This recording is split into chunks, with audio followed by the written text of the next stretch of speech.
Hey guys, so Chris Velasco with Engadget and a bunch of other tech journalists that are also very cool. And we're here crowded around the new iPhone 10. This is Apple's new flagship device. It's going to cost a ton of money, by which I mean just about $1,000, but it is, if nothing else, a really beautiful piece of work. I mean, look at this thing. It's got glass on the front and the back that allows for wireless charging. Apple's own wireless charging mat, however, will arrive next year for whatever reason. We do have that wireless charger as well, but let's take our time with the iPhone X. It is a beautiful little machine, as you can tell. You've got the stainless steel on the sides, the glass on the front and the back, and that interesting new dual camera. Now we've got two cameras there. Both are 12 megapixel that do work together to, among other things, do sweet AR applications and just take really good shots. Let's actually jump in there and try it out. It is worth pointing out that getting used to the new version of the interface on the iPhone 10 is a little weird. There is the home button, obviously. You've just got some beautiful, beautiful space.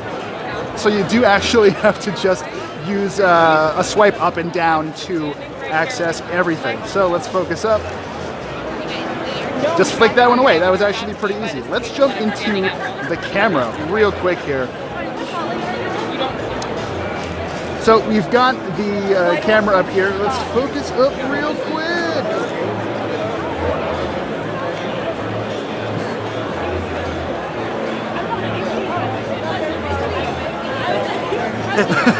That's all good. Why don't you? Was I blowing you up?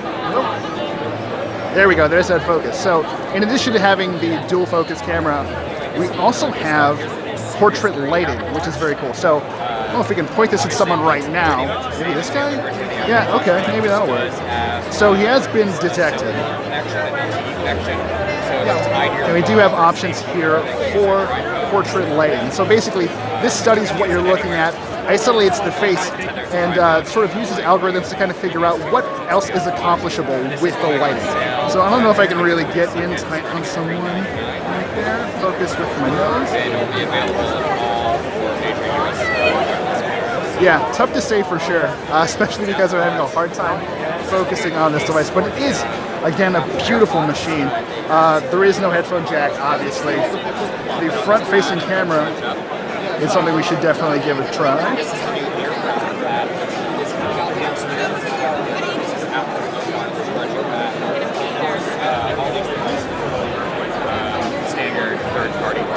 It's a really nice feeling machine. So I'm actually shooting this on a Galaxy Note 8, which generally I think has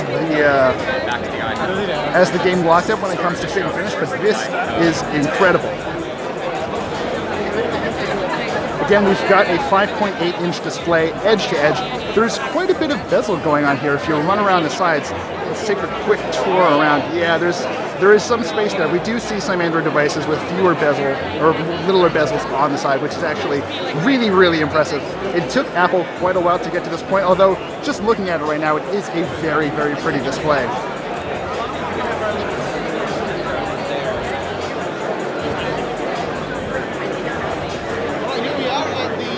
Dealing with this sort of camera hump up there is very interesting too. So that's where you're going to have your earpiece, your front-facing camera, and a slew of additional sensors that'll help Face ID work. I think there's a gentleman back here whose face is actually locked to this phone. Let's see if we can actually get this going here. Do you mind if you try it? Face unlock? Sure. So face unlock works. Look at it. It unlocks immediately. So just a little more.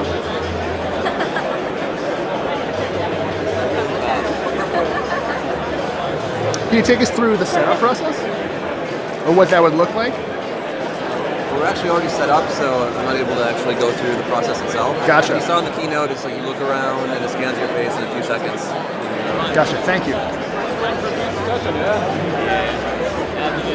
So again, iPhone 10 looking really nice, feeling really nice as well. This is probably one of the nicest handsets I've ever felt and picked up, although we have seen a lot of really strong competition from LG with the V30 and obviously Samsung with the Note 8 and Essential out of nowhere with the PH1. I'm really curious about animojis. So this is a new feature that let's pick. Sure. Okay, so quick one. Get a message going here.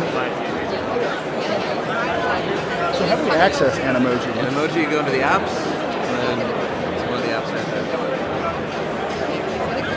So this is me as an Animoji right now. I'm doing my hands-on as a pile of poop, which is perhaps fitting in some ways, but it does actually seem to work pretty well. Let's record this really quick. All right, everyone, that's all I got for you. Hey, so yeah. How's it going, guys? Especially the iPhone 10. Face unlock seems to work pretty well. Face ID did work very well with the gentleman we just tried it with, but we'll have to try it out in person to really get a feel for what's going on. And yeah, it does run very quickly thanks to the branded chipset, the Bionic chipset running inside. And that's two little. No, not the session. No, I just mean like unlock it. All told, it's a very impressive little device. We're going to play with this a little bit more and get you some more information and some better photos and video. But thank you for sticking around. And yeah, let's see if we can't find another one of these guys. When you're shooting, keep it on the phone.